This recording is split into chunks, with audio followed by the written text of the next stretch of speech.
Hey, everybody. No countdown today. We're going fast. It is a Monday, and we got a lot to talk about. I'm here, Dominic D'Angelo, Rumor and Innuendo. It's with Robert Karplis, WE Creative _ish. Robert also has Marty with him. Robert, how are you, man? I preemptively grabbed the dog to try to prevent him from barking because the pool guy was outside. Not the pool guy. And I'm sitting here waiting. I'm like, we're ready to go. It's a Monday. I'm like, wait, where's Dom?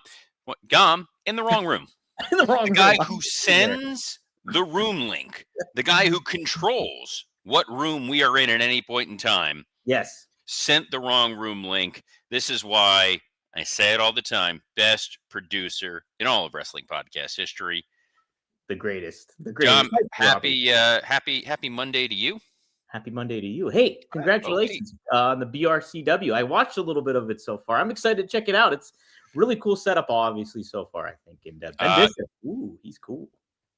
Ben Bishop is, dude, that guy is very much as advertised. Yes. Very creative, very fun, massive human being. Like you stand next to him. He had to move from the chandelier. Yes, he dodged a chandelier. What was so funny was having this is a candid conversation, so I'm not, whatever, but was chatting with Cesar Bononi, who is a huge individual, and he was lamenting between EJ Nduka and Big Ben Bishop. He's like, I'm not used to feeling small. Those guys are huge. So I'm 6 feet tall. I look like how Dom must look in any other situation. Oh, yes. Very much so.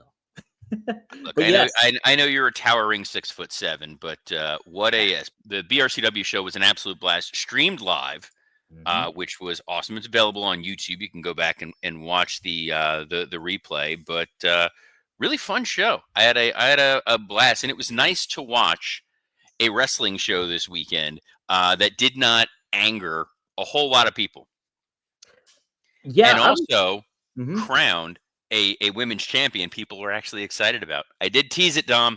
Remember, I teased it. We had a surprise appearance, and it was going to be someone that people were like, oh, they're curious who Lacey Lane, formerly Caden Carter in WWE, is going to face, and it was none other than Shayna Baszler.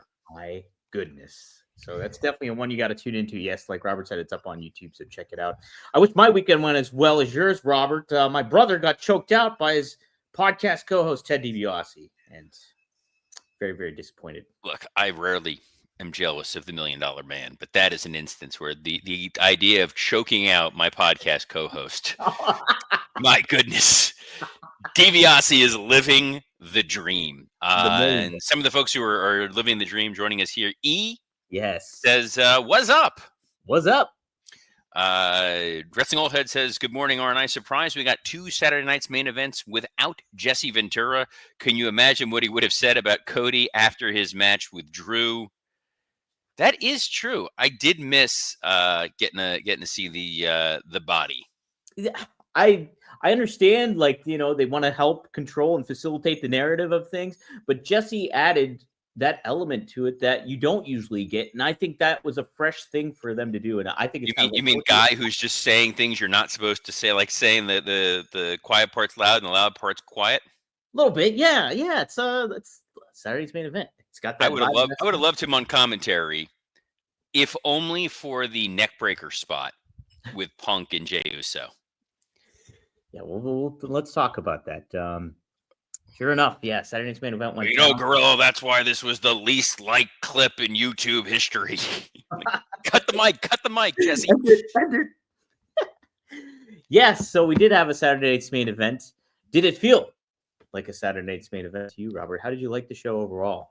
So, full transparency, I did not get to watch Saturday night's main event live because I was at the BRCW. We do a family dinner the night before, is what we call it. All the talent and crew, everyone get together for a really nice high-end dinner. It's part of the fun of working the show. So I watched it on delay, but by the time I got home, I'm like, oh, maybe I can rewind. With Peacock, or the Cock, as the kids call it, who, according to Dan St. Germain, because he just sent this note, Peacock lost $217 million in the last 3 months. Wow. So, yeah. So, they are they are feeling the sting, and obviously having lost the streaming rights for the WWE pay-per-views, Mm-hmm. not a great time over at the Cock. But the show started at 7. Yeah. Yeah. Nobody knew this. So when people were tuning in at 8 and they're like, "Oh no, let me just go back and start from the beginning." You can't rewind while it's going on live, Mm-hmm. which is just insane. That is nuts. That is. When you watch Netflix and you watch Raw, you can go back, Mm-hmm. and that's kind of nice. If you miss the beginning, you can go start live, start wherever you are, and you're fine. This was really frustrating. You had to wait until the show was over, and then they had re-uploaded it for you to then go back and watch. And the irony of this is, as a paid Peacock subscriber, like, I've gladly given them my money. Right. I had to go about through fairly nefarious means to watch Saturday night's main event, because I was not going to stay up until 11, 12 o'clock at night to first watch Saturday night's main event. And knowing the next day I was going to be around a bunch of wrestlers and wrestling personalities, I wanted to understand what I got a delay on from your end and my end, what the hell they actually did. Mm-hmm. So, and like Dre Owen says, a little late, but here, Dre, if this was Saturday night's main event, you would not have been able to start from the beginning of this week's episode of Rumor and Innuendo. Right. Which you can't do because we're streaming live anyway. So I'm literally vocalizing a problem that we have. No, you can do it on here. If we're streaming live. Yeah, absolutely. Don't do it. Just stick with us live. You're here with us live. You're taking the ride with us. Saturday night's main event, Dom. Take it away. Yes, right. They took it off with Cody Rhodes and Drew McIntyre, that World Heavyweight or W Championship going down. It was quite the battle. And so it happened that Cody Rhodes retained somewhat under nefarious means, but a little bit justified too. Robert, did you like the outcome of this? And what does it speak for Cody Rhodes' trajectory moving forward? Yeah, I think that what they're doing is, number one, we don't know this was necessarily all the plan all along for Drew to be taking on Cody. We know that with the Fatu injury and some reshifting of the deck a little bit, we got another Drew Cody match. So the idea was they're not taking the title off of Cody just yet. So we needed to do a creative finish that doesn't bury Drew. And everyone originally thought there's going to be some kind of outside interference or something screwy. And they made the stipulation on SmackDown, if there's a disqualification or a count out, the title changes hands. So then the entire story of the match became every count out or every 10 count, you're like, oh, he barely makes it in just in time, or a lot of almost disqualification-y things, which I thought worked. I think that the idea of the finish of Cody hitting the DDT onto the title belt being a disqualifiable, that's a word, action furthers this idea of, is Cody turning to the dark side? Who attacked Jacob Fatu? Only to ultimately find out no. So much like communism, this was another red herring.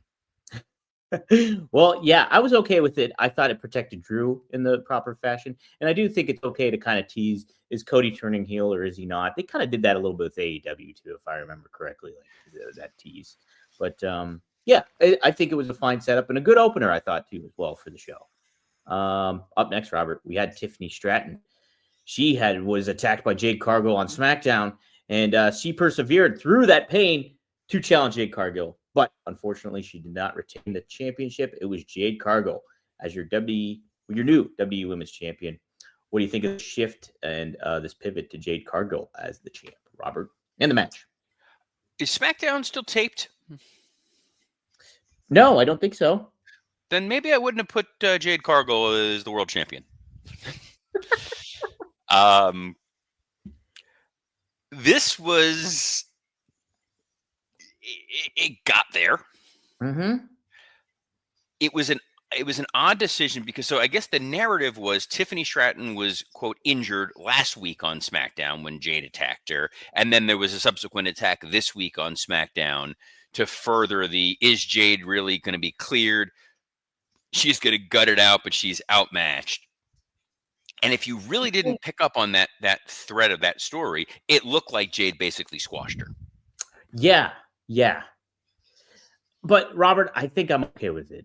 Like, I'm totally fine with it because I think if you do, it gives a fresh paint of coat if you will, to the women's division. I think it gives Tiffany some time to maybe redevelop or change or shift a little bit, because I don't know, like, she's great, but I don't think she's perfect as a babyface, and I think there's some more you can do with that moving forward too. So I was all right with this. You can protect Jade in certain fashions by who you set her up with. So, and like, she looks great with the title. So I mean, the only way this really makes a ton of sense is if Bianca is somehow ready to go sooner rather than later, because I think you may only be able to do one more Tiffany Jade match at this point.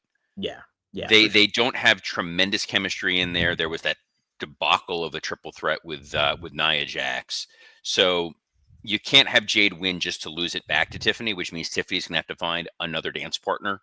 right. So Bianca being the one to fill that vacancy to go after Jade, probably the way this will ultimately go. Do you ultimately think then? I guess you maybe answered the question, but do you ultimately think the SmackDown's women division is kind of in dire straits at the moment? Well, money for nothing, but Chicks for free. yeah, thank you. Look, the tag division right now has heated up significantly, almost like they know what's going on in the other channel, and taking Alexa and Charlotte off the board as singles competitors is a tough situation that they can ultimately pivot from and let one or both of them go after Jade at some point in time. They lose the tag titles to the Kabuki Warriors through some sort of kabuki-ish nonsense. But the challenge you now run into is on SmackDown. Both of your women's singles champions are heels. Right. True. And you've got like Chelsea going after Julia. Mm-hmm. Yeah, which is odd. But yeah, we'll have to see how it all pans out. We saw what panned out next, and that was that triple threat match for the Intercontinental Championship, as Dominic Mysterio defending that title against Rusev and Penta. Dominic was Dirty Dom. He ended up getting the win and retaining that championship. Robert, did you enjoy this match? Was it well booked? Was this okay for Penta and Rusev too? And Loved did it. Dom look good? Look, I loved it. This was the kind of nonsense that you're going to do with Dominic Mysterio. That he's not a baby face. I was explaining to somebody yesterday. He's not a baby face. He's not a heel. He's Dominic Mysterio.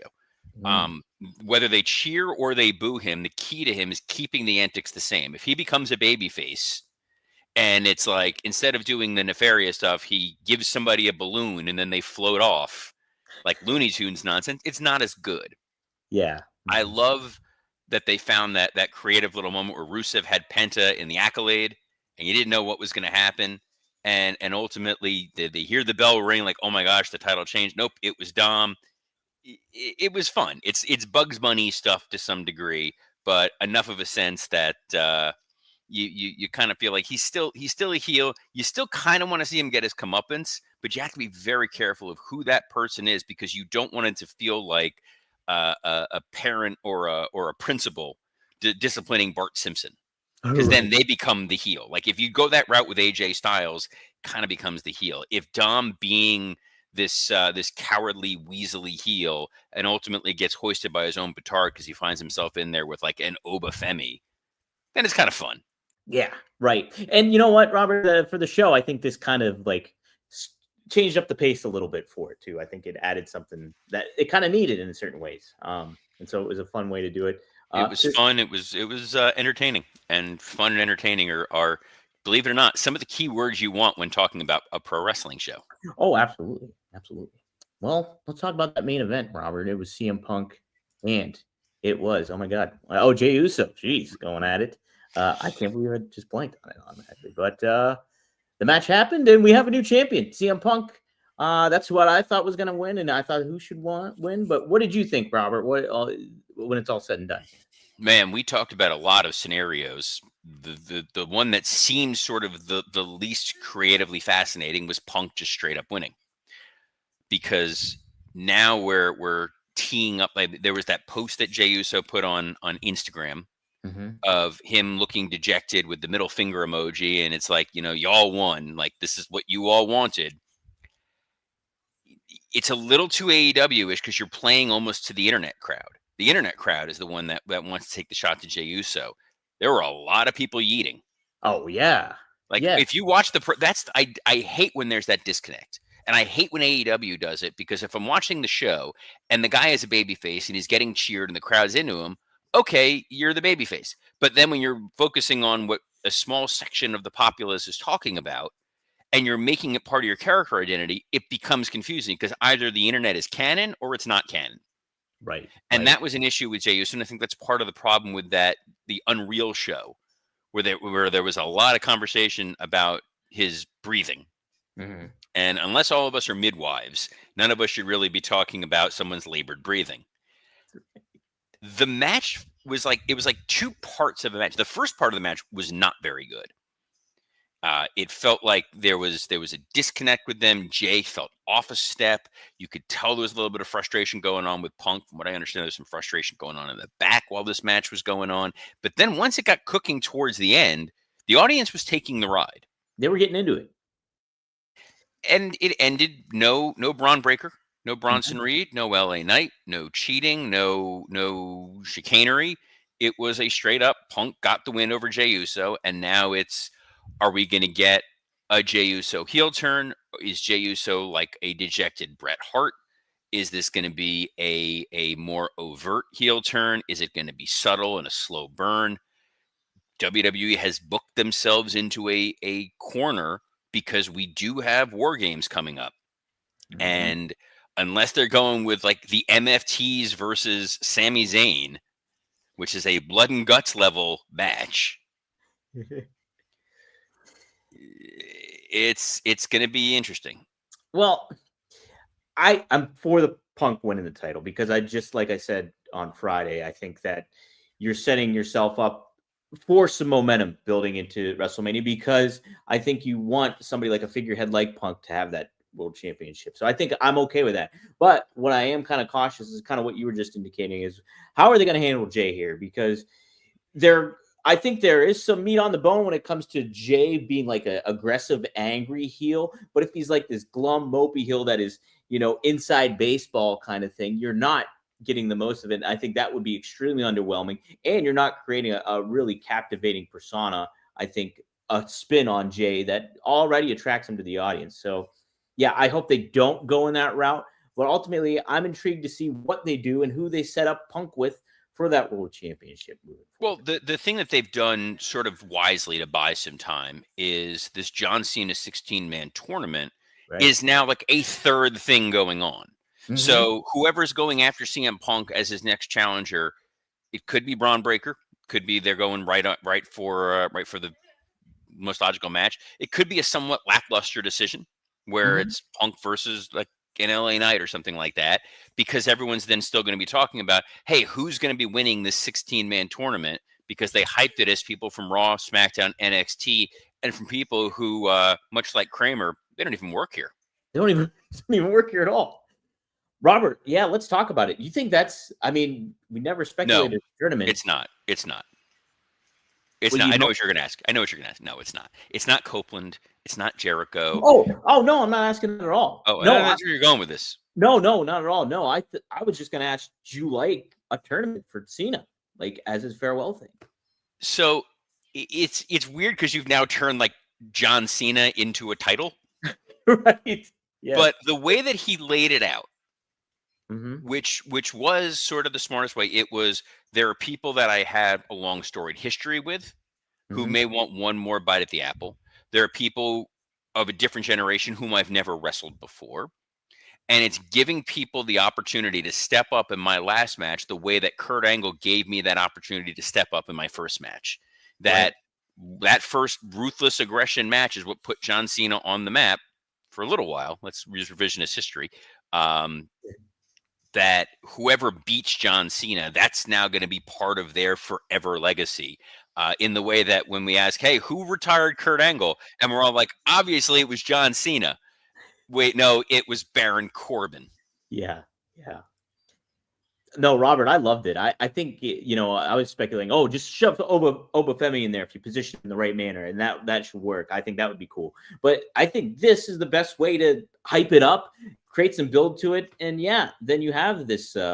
I would not be just trying to shove Obafemi somewhere. He is massive, and that would be uncomfortable. And guys, hey, If you're worried about your Obafemi, can we talk to you about our friends at Blue Chew? Guys, enter the room, Obafemi first. Blue Chew isn't just a tablet, it's a cheat code for your crotch. Stronger, harder, longer lasting, like someone gave your downstairs a pep talk and a gym membership. Blue Chew is the original brand offering chewable tablets for better sex, and we've got a special deal for our listeners. As always, get your first month of Blue Chew free. Just use promo code RUMOR at checkout, pay $5 shipping. That's it. Join Blue Chew's mission to upgrade humanity one thrust at a time. And head on over to BlueChew.com for more details and important safety information. And we thank Blue Chew for sponsoring this episode of Rumor and Innuendo. Robert, real quick before we move on from the tournament, they showed a diverse group of folks all ready for the tournament, even though they're at random. Were you okay with that, kind of hinting at who might already be in the tournament? Dom, Sebastian Howard says, my audio sounds like I'm recording under a bridge. Does my audio sound like I'm recording under a bridge? Great. No, I didn't mean to put this other comment up there about saying I haven't had sex in 3 years. Thanks. You're going with plug in Blue Chew. No, you sound fine. You sound fine to me. Okay. I just wanted to clarify. Just making sure. Maybe he was talking about Sam Roberts. Maybe he was listening to Not Sam's show. Maybe that's it. That could be it. Shout out. But I think the highlight of Saturday night's main event, by far, is the completely unintentional and just innocent, innocuous picture of new world champion CM Punk standing next to world champion Cody Rhodes, standing next to women's champion Jade Cargill, standing next to, obviously there, watching as a fan, Ricky Saints. No undercurrent, no underlying message, just all elite wrestlers enjoying an elite evening of elite success. And hey, and then, yes, they also took a picture of Ethan Page and Blake Monet, who also are just coincidentally champions. Who knew that NXT airs on Tuesday and Wednesday? Right. Dude, I saw it too, and I was like, yeah, it's there's definitely some intention there. But hey, I think it speaks to, what AEW needs a reality check with. These you guys, you had all these people, and you didn't make this is what I've been banging the drum on for the longest. When they write the history books, the single biggest failing for any organization was TNA. If you list out the talent that TNA had under its roster and did nothing with, I'll just give you two names: CM Punk and Kazuchika Okada. Were there. Were on your roster, and you did nothing with them. And then you look with AEW, and it's like, I constantly go back to the Simpsons Treehouse of Horrors, that it's the monkey's paw. You give it to Homer, you see what happens. You give it to Flanders, you see what happens. Rusev, Aleister Black, Penta. I know Meltzer had issues with how Phoenix is being booked. Phoenix, I'm sure, is quite content with how he's being handled. And now all these AEW folks are world champions. There was absolutely a message being sent. If you come here, we know how to use you and use you properly. And you watch the folks that went the other way and how less than overly successful a lot of them have been. Right. I mean, there's only a few exceptions to that rule too. I mean, like Ricochet is kind of flourishing, Ricochet was one of the ones that came to my mind. I think Ricochet has been doing well. The Hurt Syndicate getting a chance to stay as the Hurt Syndicate obviously makes a lot of sense, but there's a lot of folks who never really got the opportunities in AEW that they thought they would have. Sebastian Howard says Swerve. So Swerve was an interesting one. He was someone that WWE was very, very high on. Hunter and Sean loved Swerve. The problem is that their whole stable got released entirely. And Hunter was very upset about Swerve going. They saw him as a potential next Shawn Michaels guy. Yeah. So when he got cut, they were like, wait, we didn't mean to get rid of all of Hit Row. We just wanted to get rid of part of Hit Row. And by the time they went to go correct that mistake, it was kind of too little too late. Yeah. No, I thought that image told a lot. Told a lot for sure. We're going to get some storytelling potentially here on Raw tonight, Robert. They are in Rio Rancho, New Mexico. Sounds like a fun place.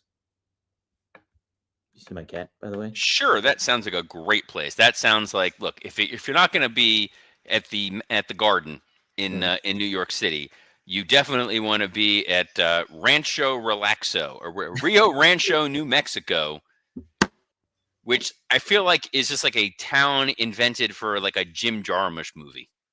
That's what it does sound like. So tune in for Raw Broken Flowers tonight. It's going to be great. Hell of a main event, or not main event, but match. I don't know if this is the main event or not. The World Tag Team title match, AJ Styles and Dragon Lee versus the Judgment Day. Great rematch. Probably too soon to put the titles back on Judgment Day. I would think so. But there is, there is the possibility of this just kind of stealing the weekend. Yeah, I mean, like, I don't know. Like, what would you ultimately like to see come from this match here? Like, would you think would you want to see more dissensions in the ranks when it comes to Judgment Day, and what potentially could be for Finn moving forward, and anything, or where do you go with that?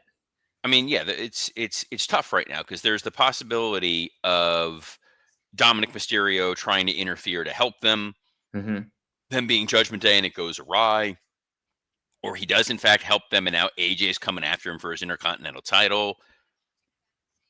Or it's a way to definitively, we beat Judgment Day. They're now not focusing on the tag titles. There's also a more obvious answer, and this is the one that it took me a second to remember. I knew what the answer was. Not to cheat. We got, after what happened last week with that random Sheamus match with the Shillelagh. Right. Oh, we're true. absolutely going to see Sheamus in a Shillelagh. Yes. Yes. And then we're going to be stuck with a lot of Irish in one promo. My goodness, yes. That's going to be a whole lot of Irish going on. We got another Judgment Day match, Robert, and another Judgment Day tag team match. It's Roxanne Perez and Raquel Rodriguez. They're battling Nikki Bella and Stephanie McCool in tag action. Well, Halloween may be over, but the vampire is still out as Nikki Bella continues to try to suck on the it's a weird place to put a pause, on the youthful energy of Stephanie McCool, who is talented and is over. So they're like, hey, let's give her Lady Chris Jericho and let's see what happens. Well, I mean, I think it's going to be a heel turn. I don't know if it's happening tonight, but I think that's lined up, and we're going to get a Vacour Nikki Bella feud here more than not. We will get a follow-up to what happened with CM Punk on Saturday as the new champ. He's set to appear too. Robert, are you excited? Oh, man, what a thrill this is going to be. We're going to get the Punk promo, and then so it'll be 4 minutes of his music. He comes out, he holds up the title, talks for a minute and a half, Jey Uso entrance, 7 minutes of yeeting. Maybe 8. And then, him talking about what happened and using the higher pitch voice for the drama, and then the lower pitch, and then the Uncle Phil how come he don't want me voice. That is what and yeah, then we all just stare at each other. Or because they are in a big town, we know that they are in a major city. And when you are in Rio Rancho, New Mexico, you got to bring the A game. Do you just hit Roman's music? And then people go, oh, man, we're getting Roman and Punk. But again, Survivor Series, War Games, you don't need to give away Roman and Punk. You definitely don't.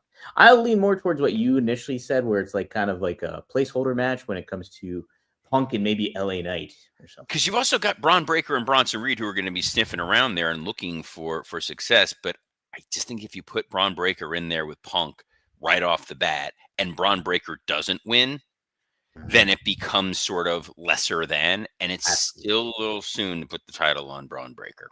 I agree with you completely there. We also have Penta versus El Grande Americano.